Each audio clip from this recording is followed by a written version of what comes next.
Ano ba malalaman ng isang lalaki kapag meron tinatago? Hindi masyado nag-ano ng phone, nag-iwan, Gano'n? na gano'n. Tapos, hindi ko yung may kachat siyang iba. Masaya ako pag ikaw yung kachat ko, ikaw yung kausap ko. Sala sa Mega Mall? Pamike na pala. Opo, ma'am.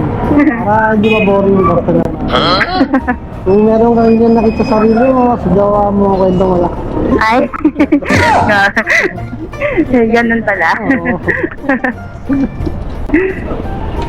So, ngayon ka na nakasakay na may ganito, ma'am. Oo.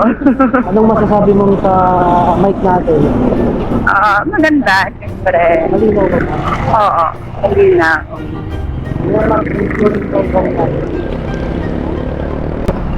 Ba't kayo mga babae, ba't lagi kayong tama? Tanong ko lang, ma'am, tanong ko lang. Hindi ko din alam. Yung alam yung tama pero hindi pala. Yung nga sabi nila, di ba, tamang hinala. Ginala.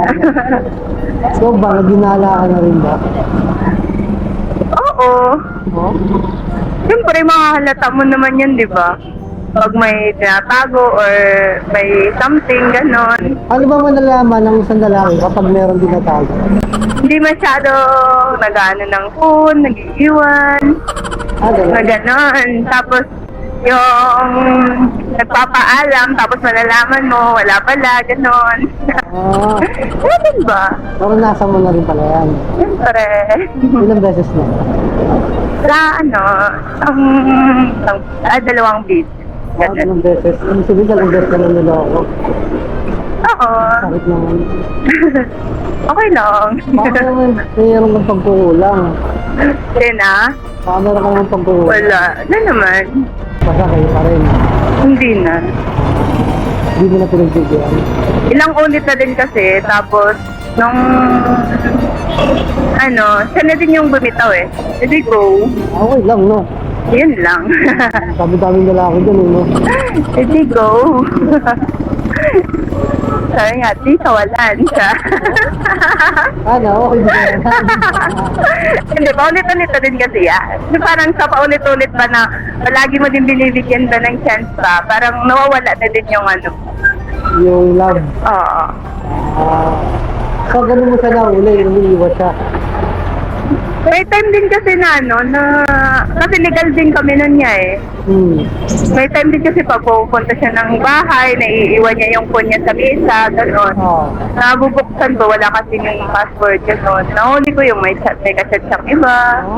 Ganun ba? Anong message na nakakapagparamdam sa'yo na niloloko ka na? Sige ito okay lang ba yan sa'yo? Halimbawa, ako, nahuli mo may kachat akong iba. Tapos nabasa mo yung message, tapos yung conversation niya, yung sinabi niya doon, halimbawa, sinabi ko sa lalaki, masaya ako pag ikaw yung kachat ko, ikaw yung kausap ko, nawawala yung problema ko, nawawala yung pagod, ganon. Ano yung mararamdaman mo doon? Siyempre, magsaselos. Oo. Tapos, makakaramdam na ako ng kakaiba. Diba? Ganun yun yung basa ko. Tapos, ang i-reason mo yan, tama ba yung i-reason mo na, ano lang naman yan, chat lang, hanggang doon lang, ikaw pa rin yung love ko, gano'n, tama pa ba yan? Hindi Yung na. rason na yan? Hindi na. Hindi na, di ba? Oo. Ibig sabihin, duda na ako yun. Oo. Mamaya, nagkikita kayo, tapos hindi ko alam, di ba? Oo. May nangyayari sa'yo, tapos hindi ko alam, di ba?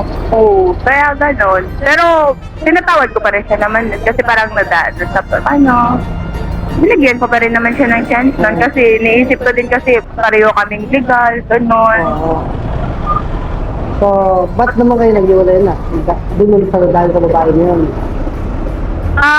Iwan ko sa kanya kasi nung nakipaghiwalay siya, sabi niya kasi noon may problema siya, ganyan, ayaw niya akong madamay, maganon yung reason niya. Tayo madami kasi relasyon naman kayo, dapat pagtutulungan kayo. Yun din yung sinabi ko sa kanya, pero ewan, ayaw niya talaga. Sabi ko, hindi go. Pinakawalan na. Kaya mo na kung gano'n, kung gagawa na siya ng reason na ikakatayo niya, kaya mo na. Oo. At ngayon, singit-singit tayo dito. Lang, pinit-pinit tayo. Sanay tayo sumingit eh. Okay.